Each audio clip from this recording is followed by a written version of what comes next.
Allez, c'est parti. Bonjour à tous, bienvenue dans cette nouvelle vidéo où je suis en entretien aujourd'hui avec Aurélie Bianchi qui va se présenter dans quelques instants. Je vais prendre quelques secondes pour me présenter rapidement si ça te convient. Oui, vas-y, je t'en prie. Et je te laisserai ensuite te présenter en quelques mots. Donc moi, je suis Emeline, je suis la fondatrice du mouvement Not Just Cherry. Moi, ma raison de vivre, c'est aider les couples, c'est aider les familles dans leurs difficultés et de faire en sorte que chaque individu dans le couple puisse s'épanouir, être heureux dans sa vie et avoir une vie riche de plein de choses, que ce soit professionnellement ou personnellement. Je suis aussi en train de me former en théorie polyvagale pour aussi aider les personnes avec un système nerveux un peu défaillant à se recentrer et aider les couples aussi à mieux communiquer grâce à cet outil merveilleux qui est la théorie polyvagale. Mais ça, j'en parlerai dans une autre vidéo. Je vais donc laisser Aurélie se présenter. Alors, si quelquefois il y a des petites interruptions, c'est juste quand ses enfants est en train de demander quelque chose. C'est pas grave, c'est comme ça, c'est la vie de famille. Et moi, j'adore. Voilà. Genre là maintenant, tu vois. Tu cherches quoi? Le, le journal de Mika avec des œufs. Ah, je l'ai rangé, mon cœur. Je l'ai rangé. Je reviens tout à l'heure, d'accord? Donc, moi, c'est Aurélie. Mon cœur, je fais la vidéo. Je parle un petit peu, d'accord? Et après, je reviens vers toi, d'accord? Ça marche? C'est quoi amener mon papa? Bon. Non, parce que sinon, tu vas manger tous les chocolats. Calendrier de l'Avent. Négociation d'enfer. Donc, moi, je m'appelle Aurélie. Donc, voilà, je suis maman de 3 enfants. Et donc, voilà, c'est la raison pour laquelle ça risque d'être un peu compliqué. J'ai un petit dernier de 3 ans et donc on est mercredi et c'est le jour des enfants. Et je suis doula de formation et je, je me suis engagée il y a quelques années. Alors, mon chat, attends, laisse-moi parler parce que sinon ça va être compliqué. Attends. Je t'ai 2 secondes. Attends, 2 secondes. C'est le roi du silence. Donc, je me suis engagée il y a quelques années dans le chemin de la reconnaissance et du soutien dans le deuil périnatal, car j'ai moi-même vécu une fausse couche et j'ai été très, très étonnée de ce que j'ai traversé. Donc, ce qui m'a permis, en effet, de développer des accompagnements vraiment spécifiques pour les femmes qui traversent ce genre d'épreuves. Et je suis également formée aux soins rituels Rebozo qui permet aussi aux femmes de se reconnecter à leur corps et de traverser les épreuves de leur vie. Et qu'est-ce que je peux dire d'autre? Non, je pense que c'est déjà pas mal et je suis un petit peu, du coup, voilà, un petit peu dérangée par mon petit loulou. Donc, j'ai un peu du mal à me centrer là, mais ça va arriver.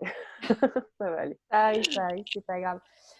Oui, donc, et bah voilà, en fait, toutes les deux, on avait envie de faire une vidéo, de faire cet entretien. Moi, dans ma spécificité de couple et toi, plutôt dans ta spécificité du deuil périnatal, pour justement trouver des solutions, trouver des moyens et vous apprendre à mieux communiquer justement après une fausse couche, pardon, après une fausse couche, après avoir perdu un bébé, qui est une épreuve plutôt difficile. Et on va revenir dessus aussi avec Aurélie. C'est vrai qu'on pense souvent à la femme qui a perdu, et je pense que tu pourras me confirmer Aurélie, on pense souvent à la femme qui a perdu son enfant. Mais parfois aussi, on ne pense pas forcément que l'homme, ça l'impacte, ou en tout cas que le coparent, ça l'impacte aussi fortement, ça peut être aussi fortement que la femme. Ouais. Ouais. Et c'est d'ailleurs ce qui m'intéressait. Ça fait un moment que je cherche à travailler, à faire une vidéo avec quelqu'un qui est vraiment sur la sphère du couple, parce que moi, en effet, je suis beaucoup dans la sphère de la femme et je crois beaucoup, en effet, en les accompagnant à se sentir mieux, qu'elles vont trouver leurs propres clés. Mais en effet, des fois, il y a tout un tas d'incompréhensions dans le couple et l'homme peut vivre aussi mal les choses que sa femme. Donc, ça peut être même difficile pour la femme, du coup, de manquer de soutien. Mais quel que soit le moment de l'arrêt de la grossesse, hein, même une grossesse qui s'arrête de manière hyper précoce, un futur papa qui s'était hyper investi eh ben, c'est son monde aussi à lui qui s'effondre. Mais dans la plus grande partie des situations qu'on peut rencontrer, c'est justement le fossé un peu qui se creuse parce que c'est pas du tout la même temporalité pour hommes et femmes. Et du coup, il y a ce décalage qui se crée et d'où l'idée d'avoir un regard de quelqu'un qui travaille aussi sur le couple et la sphère, voilà, cette sphère ensemble, en fait, cet ensemble comment ça peut fonctionner dans ce genre de période et d'épreuve, quoi. Tout à fait. Et ce qu'on voulait aussi ajouter, c'est qu'on a cette espèce de pression sociétale sur l'homme, où on le voit, c'est vraiment courant et connu, en tout cas quand on a rencontré des personnes qui ont perdu leur bébé, d'avoir ce rôle où la famille ou les amis vont dire oui, bon, bah alors comment va ta femme, etc. On ne pense pas forcément à l'homme et on se dit, bah, tu es là pour la soutenir, il faut que tu la soutiennes, c'est ton rôle, c'est toi qui es fort, le protecteur, etc. Je ne sais pas ce que tu en penses toi, moi j'ai un peu ressenti ça. Je ne sais pas si c'est ce que toi, tu vois souvent aussi quand tu accompagnes les femmes, et les couples aussi du coup, quoi. Oui, bien sûr. Et puis même moi, je tombe un peu dans cet écueil-là parfois parce que quand je cherche avec les femmes des ressources pour les accompagner, ben, on va souvent se tourner vers le conjoint. Mais des fois, ça devient une injonction, quoi, pour lui de prendre soin de sa femme. Je repense à un témoignage d'un papa comme ça qui a perdu donc son petit garçon.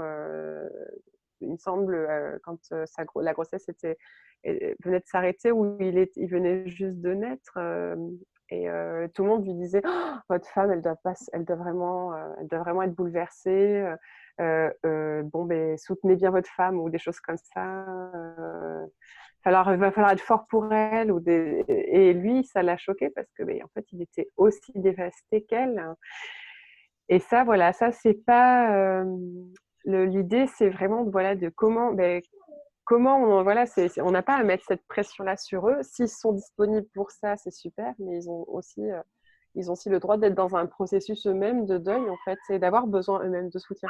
On peut pas leur infliger, leur imposer le rôle de soutenant. Ouais, je suis uniquement, en tout cas. Totalement d'accord. Et en plus, d'avoir ce type d'écueil, d'avoir ce type plutôt de phrases sur soi pour les hommes, ça peut aussi justement les faire s'oublier. Je pense que tu as peut-être déjà vu ça, des hommes qui s'oublient, qui oublient leur peine, qui mettent comme un pansement dessus ou qui la cachent en tout cas pour pouvoir être là pour la femme. Et du coup, le problème, c'est qu'au bout d'un moment, je pense que ça doit bien péter, quoi. Alors, mais typiquement, moi, en fait, moi, je vis cette situation-là avec mon conjoint. C'est assez marrant d'ailleurs parce que sur le moment, je pense pas on l'a pas du tout visualisé comme ça, mais c'est tellement intrinsèque en fait au comportement de certains hommes. D'être là pour la femme dans des moments comme ça, oui, elle traverse quelque chose, c'est dans son corps. Moi, j'y comprends rien, je ne suis pas impactée. C'est pas dans mon corps, je l'ai pas senti, donc bon, je suis là pour elle au moment T et je la soutiens, il n'y a pas de problème. Mais en effet, est-ce qu'il s'est vraiment autorisé à ressentir sa peine, à l'exprimer totalement? Il se trouve que ça fait 4 ans que ça nous est arrivé, cette histoire de cette fausse couche, et en fait, c'est cette année qu'il a vécu son processus. En tout cas, il ne m'a pas dit clairement. Il a tout un processus de guérison autour de plein de choses. Et il m'a fait seulement cette remarque une fois, mais à la date anniversaire. Donc, c'est pas rien. Et il ne savait pas qu'on était la date anniversaire de la fausse couche. Il m'a dit, mais en fait, j'y pense vraiment en ce moment. C'est vraiment, je sens il sent que le processus de guérison est en train de se faire, quoi, tout simplement. Il a son deuil qui remonte et qu'il a des choses à retisser, à revisiter autour de ça. Et donc, j'ai été moi-même étonnée. Pourtant, voilà, je fais ça j'accompagne maintenant les couples les femmes en tout cas depuis bien 2 ans. Et j'ai été très étonnée de voir que mon mari s'autorisait à ça maintenant. Et c'est la preuve qu'en effet, déjà, il peut y avoir une différence de temporalité, mais ils peuvent aussi avoir mis tellement le bouchon, le couvercle sur leurs émotions, que ça peut revenir plus tard. Et ça peut revenir sous d'autres formes. En effet, ça peut être une dépression, ça peut être tout d'un coup des jugements, des reproches envers l'autre. Ça peut être une façon, ça peut être même dans la défense en fait, ça peut être d'en avoir tellement, même émotionnellement pour eux, de soutenir leur femme, ce que ça peut représenter pour eux en fait en termes d'énergie. Mais il y a des moments, ils ont le droit aussi de craquer, d'être dans le soutien. Parce qu'ils sont quand même aux premières loges, ils prennent quand même aussi toutes nos émotions de plein fouet. Donc, ne serait-ce que pour ça, en fait, ils peuvent aussi avoir ce trop-plein et être parfois dans le reproche, la colère contre nous. Ils se sentent très souvent impuissants, les hommes, face au deuil périnatal. Eux, ce qu'ils aiment, la plupart d'entre eux, en tout cas, leur mode de fonctionnement, c'est de trouver des solutions, faire quelque chose, agir, aller, voilà, être dans l'action. Ça, c'est le masculin, quoi, l'archétype du masculin. Et donc, être dans l'action, mais sauf que à ce moment-là, la femme, elle a besoin d'être dans ses émotions, de sentir ce qui lui arrive, de s'autoriser à vivre ça. Ah oui, tu veux. Ah oui. Ah oui, là, tu vas avoir besoin de moi. Il a besoin que j'aille lui amener quelque chose. Donc, je vais m'absenter vraiment 2 secondes. Je reviens tout de suite. Vas-y. Oui, en attendant que Aurélie revienne, j'ajouterais, donc, comme on a vu, que l'homme peut parfois s'oublier dans ce type de situation. Puis revenir avec ce genre de comportement, moi j'ajouterais aussi que certains hommes ne vont pas forcément exprimer ni reprocher, etc., mais vont plutôt choisir le repli ou la fuite. Ils vont aussi, ils vont aussi choisir de s'enfermer avec eux-mêmes ou de retourner. Il y a John Gray qui utilise ça dans Les hommes viennent de Mars et de Vénus, ça me fait marrer, je ne sais pas pourquoi j'y pense maintenant, mais qui vont retourner aussi dans leur grotte. Et je disais qu'il y a certains hommes qui vont réagir comme ça, avoir des reproches, mais d'autres qui vont complètement s'enfermer et se renfermer sur eux-mêmes et aller dans leur grotte parce qu'ils ont justement besoin d'un temps d'isolation, de repli sur soi, de reconcentration sur soi, parce qu'ils sont trop bouleversés de pouvoir en parler ou même n'osent pas en parler à leur conjoint.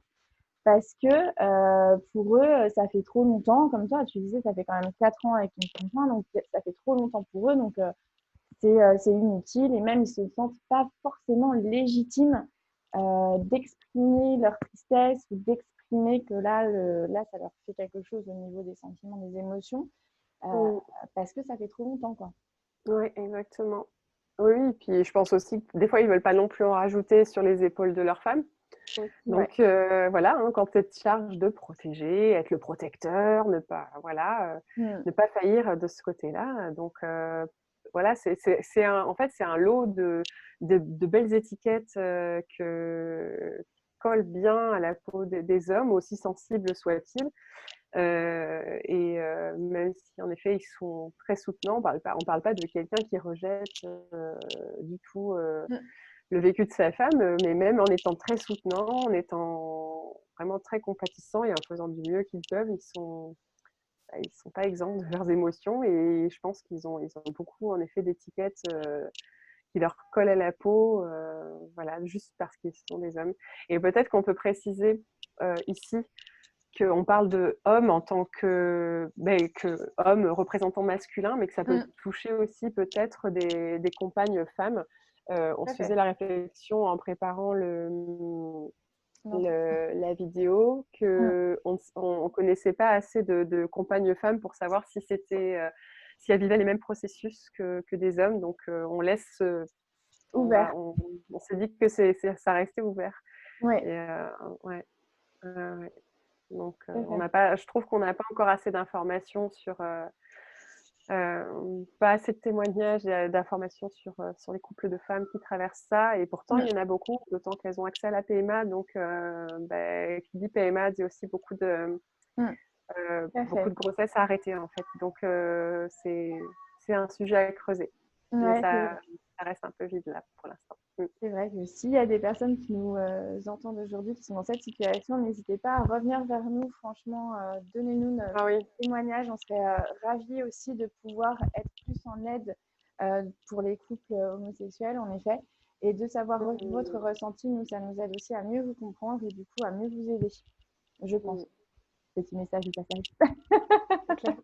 Un appel. Appel, voilà, tout à fait. Tout à fait. Est-ce que tu veux maintenant qu'on passe un peu à comment on peut nous vous aider et ce qu'on pense juste pour vous qui traversez ces épreuves-là, pour justement mieux communiquer et trouver un moyen de se dire les choses de façon simple et juste aussi l'un pour l'autre. T'en penses quoi? Ouais, allez, vas-y, c'est parti. C'est parti. Alors, moi, ce que je conseille, et je pense qu'Aurélie aussi me suit, que ce soit dans mes accompagnements dans ce type d'épreuve ou d'autres accompagnements, hein, dès qu'il y a des problématiques de couple, la première chose à faire l'un pour l'autre, c'est de se créer un espace de parole. Vraiment, de le programmer. Ne pas juste dire, bon, bah tiens, là, on a 5 minutes, on va se parler. Non, non, non, ça ne fonctionne pas, ça ne fonctionnera pas. Et ça va plus créer de conflits, de situations conflictuelles et de mésententes qu'autre chose. Donc moi, la première chose qu'on vous dira toutes les deux, c'est vraiment vous créer un espace, un véritable espace et un véritable temps de parole, loin de tout distracteur. Alors on essaye de mettre les enfants comme on peut de côté. Je sais que c'est pas évident, hein Aurélie? On le voit aujourd'hui. À qui le dis-tu? C'est ça. Donc mettre les enfants de côté, le téléphone, on coupe Facebook, on coupe WhatsApp, on coupe tout et on se prend du temps vraiment, vraiment pour soi. Et rester un maximum dans la bienveillance et dans l'accueil de l'autre. Ouais, et ça, c'est pas évident, hein, parce que, Ouais.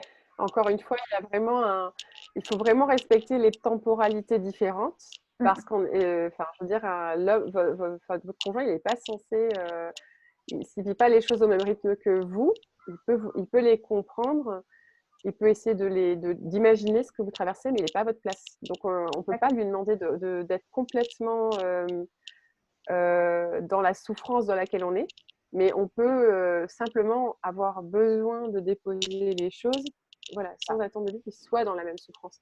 C'est OK qu'il n'ait pas la même temporalité, c'est normal. Voilà, le processus de devenir père, il n'est pas le même que de devenir mère quand on porte l'enfant. Et si, encore une fois, si par contre il est aussi impacté que vous ou plus, ben, c'est OK aussi de l'écouter et de ne pas vous comparer l'un à l'autre, en fait, tout simplement. Exactement, exactement. Puis parfois, il y a certains, après, hommes et femmes, on ne communique pas de la même façon non plus, on ne réagit pas forcément de la même façon, tous les individus sont différents. Donc du coup, voilà, si votre conjoint n'est pas prêt à parler au moment où vous avez envie de parler, comme Zéolie, c'est pas grave, c'est complètement OK. Le plus important, c'est que lui comprenne que là aussi, vous avez besoin d'un temps d'écoute et qu'il se prépare aussi du coup à écouter. Et comme je le disais, je viens de le dire, c'est vraiment le mot se préparer. Très important de se préparer à écouter et à recevoir ce que l'autre a besoin de déposer. Et très important aussi de le laisser vous parler. Je crois que je viens de dire la même chose avec deux termes différents, mais c'est pas grave, je vais reprendre. Ça m'arrive. Il y a des jours comme ça. Bref, j'adore. Ce que je disais, c'est se préparer à te parler, se préparer à écouter. Voilà, là, ça devient plus synthétique, c'est mieux pour moi. Je me retrouve. Mais oui, mais en fait, c'est tout à fait clair. Et d'ailleurs, on peut vraiment presque, en effet, se timer. Moi, j'aime bien cet exercice-là, de timer, de déclarer qu'on a un timing, quoi. Alors, ça peut être 5 minutes. Si on veut commencer tout doux, parce que ça nous fait un peu peur de parler pendant 5 minutes tout seul et d'être écouté pendant 5 minutes. On n'est pas habitué à ça, hein, donc ça fait bizarre. On peut vraiment commencer par un petit temps et puis voilà, on peut après aller jusqu'à 10 minutes, voire 20 minutes, hein, ça passe vite au final. Hein, mais bon, les premières fois, on peut commencer avec 5 minutes. Et on se donne vraiment ce temps-là pour parler de soi, de ce qu'on ressent et d'être pleinement écouté par l'autre qui, à ce moment-là, du coup, ne nous juge pas. Ah, oups.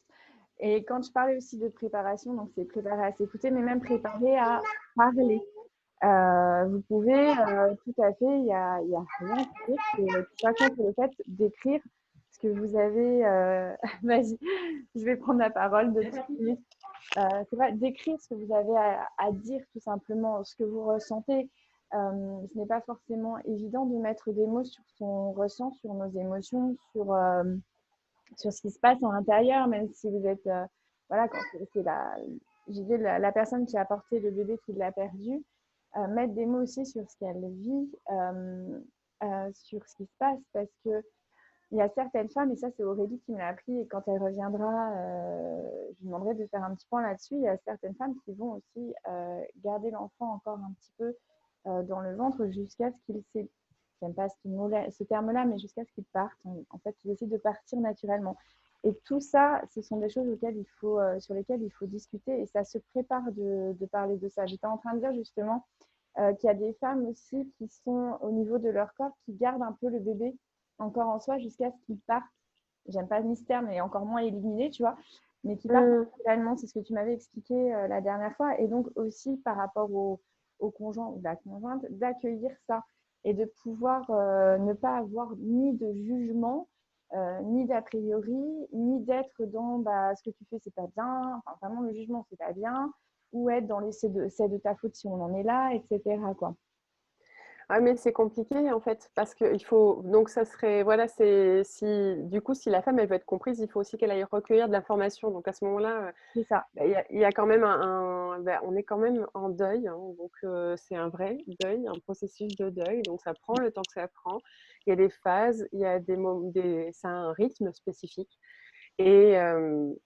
Et tout simplement, en fait, si en effet son conjoint ne comprend absolument pas ou sa conjointe ne comprend absolument pas ce qu'elle est en train de traverser, ça va lui demander peut-être à ce moment-là de donner de l'information, en fait, de montrer, enfin, trouver des sites internet qui parlent du deuil périnatal, de trouver des témoignages qui parlent du deuil périnatal et d'informer l'autre en lui disant mais non, en fait, tu vois, je suis pas folle, je traverse vraiment quelque chose qui existe, qui a un nom.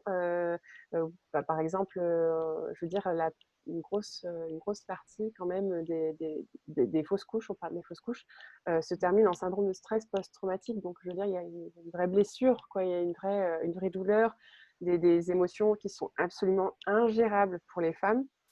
Donc, on ne peut pas imaginer, en fait, laisser sa femme comme ça. En fait, je pense que si les hommes savaient, si les partenaires savaient à quel point les impacts d'une grossesse arrêtée, même très précoce, encore une fois, s'ils connaissaient vraiment les conséquences dans la globalité, ils seraient beaucoup plus attentifs en fait. C'est parce qu'il y a une méconnaissance aussi du deuil périnatal et donc peut-être que la femme doit informer en effet son conjoint, lui. Donc là, peut-être trouver des ressources, en effet des témoignages, des sites internet, des sites notamment autour de la psychologie. Il ne faut pas hésiter à aller sur des terrains. Voilà, il y a une psychologue qui s'appelle Hélène Gérin, par exemple, qui a écrit un livre qui s'appelle Dans ces moments-là.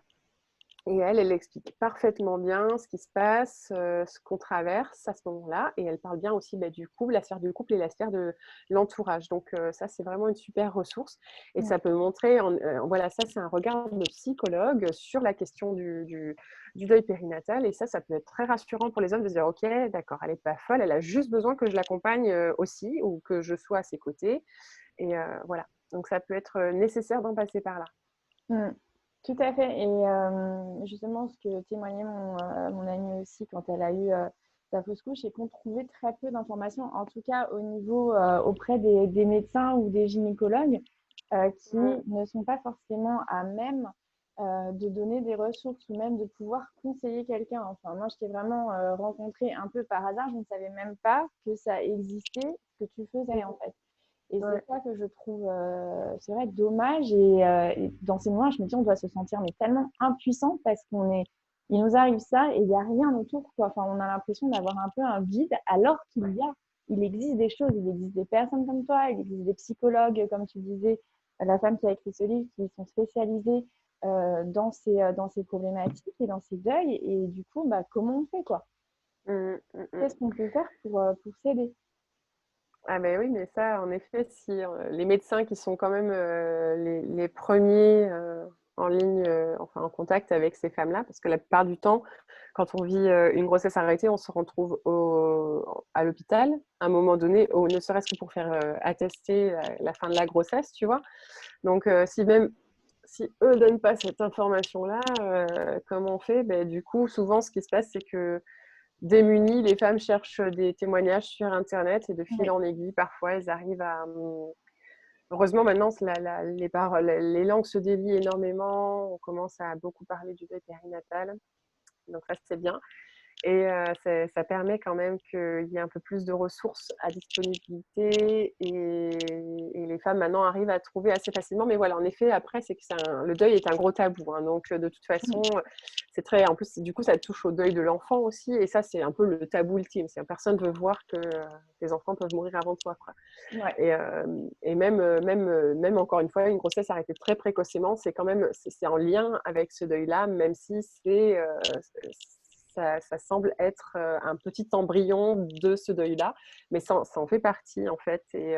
Et du coup, je pense que ça effraie énormément les gens. Donc, il y a une espèce de non-dit, de tabou autour de ça. Et souvent, d'ailleurs, quand on commence à en parler soi-même de ce qu'on a vécu, on se rend compte que dans notre entourage, des femmes qu'on connaît très très bien et dont on n'avait pas du tout connaissance ont vécu ça aussi. Ouais. Et ouais, donc des sœurs, des mères, des tantes, des grands-mères. Des amis.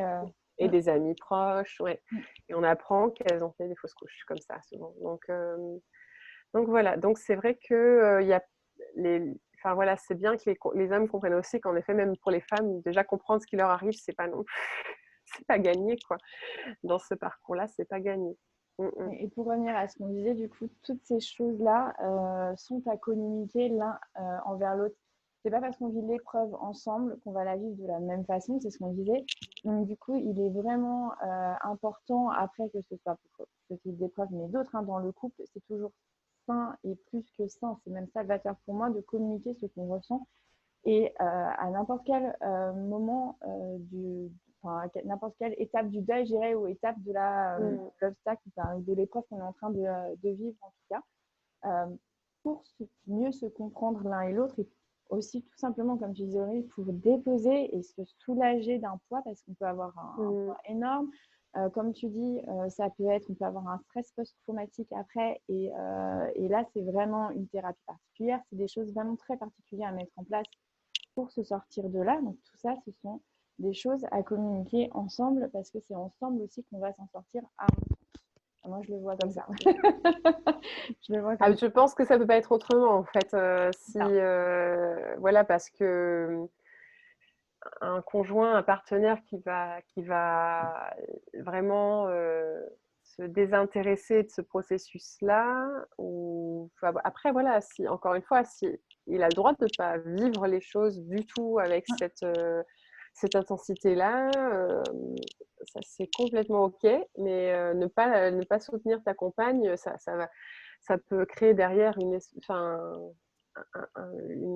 rancœur, une amertume vis-à-vis du processus de deuil en tant que femme, de ce processus qu'on est en train de faire.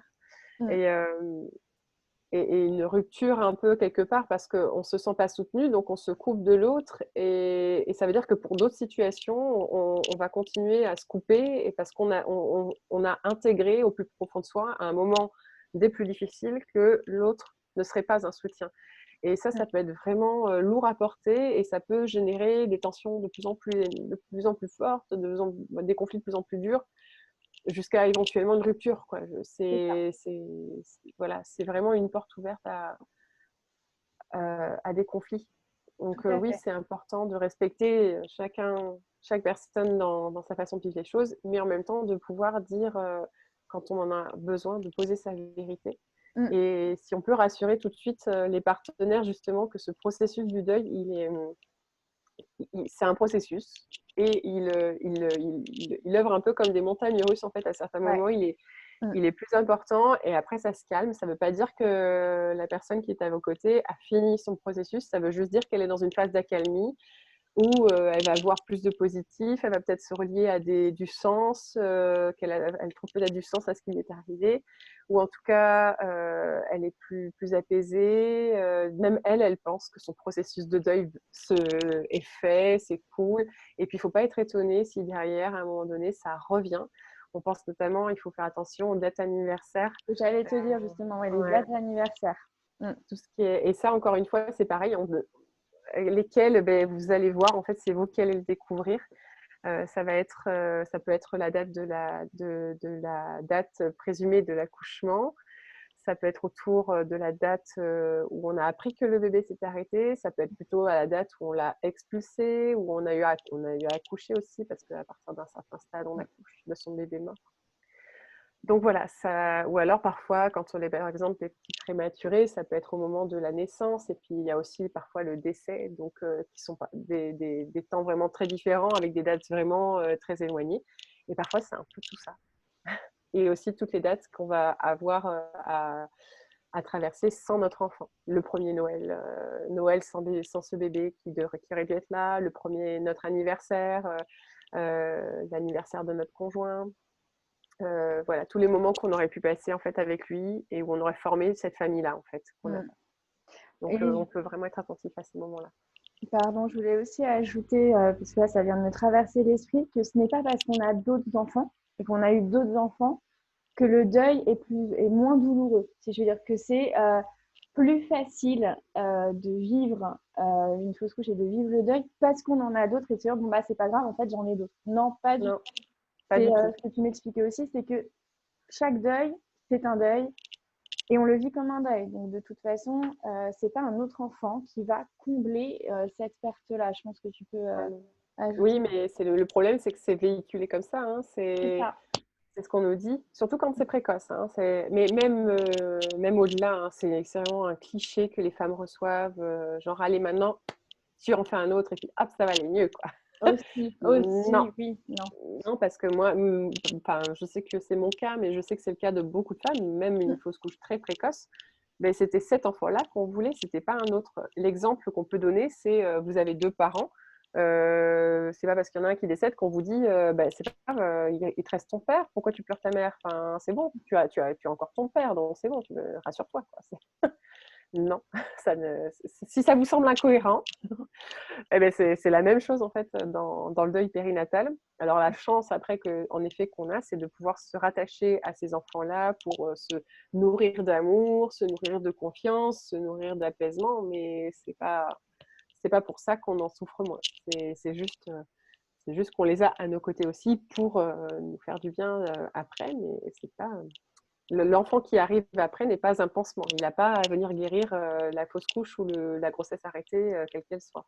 Tout à fait. Et les enfants d'avant, pareil, ils ne sont pas là pour consoler la maman non plus. C'est pas non plus leur rôle. Du tout. Exactement. Donc toujours prendre chaque épreuve pour ce qu'elle est et ne pas mettre dessus des petits pansements comme tu disais ou c'est pas grave. Non, il faut vraiment la vivre et la traverser. C'est vraiment très important de la traverser. C'est comme ça qu'on s'en sort de toute façon.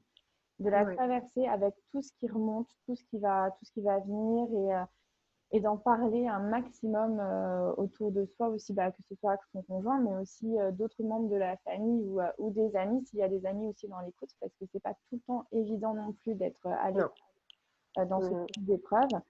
Donc, ne pas hésiter à en parler aussi et à trouver des personnes qui peuvent être là pour nous soutenir. Oui, et par rapport au conjoint, justement, tu vois, ça me vient là à l'esprit, on n'en avait pas parlé toutes les deux, mais si vous avez envie de faire quelque chose pour soulager votre femme, parce que comme encore une fois, les hommes sont beaucoup dans le passage à l'action, proposez qu'elle puisse faire quelque chose comme un petit rituel, par exemple. Si elle a envie, par exemple, qu'on allume une bougie, qu'on aille se promener au cimetière, qu'on aille rendre visite à la tombe du bébé, ou je ne sais pas moi, si vous avez enterré l'embryon quelque part, il y a des gens qui font ça, qui récupèrent l'embryon lorsqu'ils l'ont perdu et qu'ils l'enterrent quelque part. On peut faire quelque chose autour de... aller retourner au lieu où on l'a enterré, faire fleurir l'endroit, planter un arbre. Voilà, il y a plein de choses qu'on peut proposer. Ou alors lui offrir, si vous pensez par exemple, lui offrir un petit temps de massage ou un petit temps de cocooning, de bien-être, ce genre de choses, quoi. Ou lui donner cette possibilité en tout cas de le faire en disant tu veux que je garde les enfants ce jour-là et que toi tu ailles te faire masser, parce que tu crois que ça te ferait du bien. Là, comme ça, vous êtes à l'action, dans l'action, dans la proposition de solution. Mais ça doit venir après, en deuxième lieu, après avoir été écouté quand même, parce que avoir écouté votre partenaire. Parce que souvent, ça, c'est quand même la première étape qui est la plus importante. Je ne sais pas ce que tu en penses, toi. Totalement d'accord. Entièrement d'accord. Et justement, je pense que ce type de proposition et de proposition, ça y est, je perds mes mots, ou d'attention, etc., viendra quand on aura compris ce qui se passe aussi vers l'autre et peut découler de la conversation que l'on a eue ensemble. Et pour finir, si je puis dire, il est important, à mon sens, de clôturer de façon bienveillante aussi la discussion, de ne pas rester sur des ressentis, ne pas rester sur des émotions, mais de se dire, voilà, on a partagé un temps ensemble de discussion. On s'arrête là parce qu'on a dit chacun ce que l'on avait à dire. Il faut vraiment respecter que chacun ait pu dire tout ce qu'il a à dire. C'est pour ça que je préconise aussi de préparer, comme un entretien, si je puis dire, mais de préparer la conversation pour ne pas oublier et ne pas revenir après. Ah, j'ai oublié de te dire ça, en fait. Non, parce que du coup, on va réenchaîner, on va se remettre dans des émotions et des sentiments et dans un état dans lequel on n'a pas forcément envie d'être à l'instant T. Donc, c'est bien aussi de prendre des notes.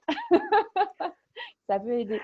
Donc, ce que je disais, c'était vraiment de bien finir la discussion, de s'accorder un temps aussi de remerciement de l'un envers l'autre pour ce temps passé ensemble. Mettre la gratitude, je suis très dans la gratitude. Je crois que aussi Aurélie, c'est pareil. On la met Oui, j'aime partout. beaucoup. J'aime beaucoup ça et en effet, les effets de la gratitude sont prouvés scientifiquement. Donc, les bienfaits de la gratitude sont prouvés scientifiquement. Donc, voilà, on sait que ça augmente le bien-être, que ça facilite, ça facilite beaucoup de processus autour de la sérénité, du bien-être. Donc, on peut en abuser autant qu'on veut, il n'y a pas de souci. Oui, tout à fait. Gratitude et bienveillance. Moi, j'aime beaucoup ces deux mots-là. J'aime beaucoup ces actions-là. Donc, mettez de la gratitude sur ce qui vient de se passer. Soyez reconnaissants l'un envers l'autre d'avoir su s'accorder ce moment ensemble, qui est un grand moment d'amour aussi, de toute façon, à mon sens, puisqu'on prend soin l'un de l'autre. Ceux qui me suivent et me connaissent savent que prendre soin de son couple, c'est un de mes moteurs dans mes accompagnements et dans tout ce que je fais. Parce que c'est pour moi le plus important quand on est en relation, c'est aussi savoir prendre soin de soi, mais prendre soin de l'autre et prendre soin de nous.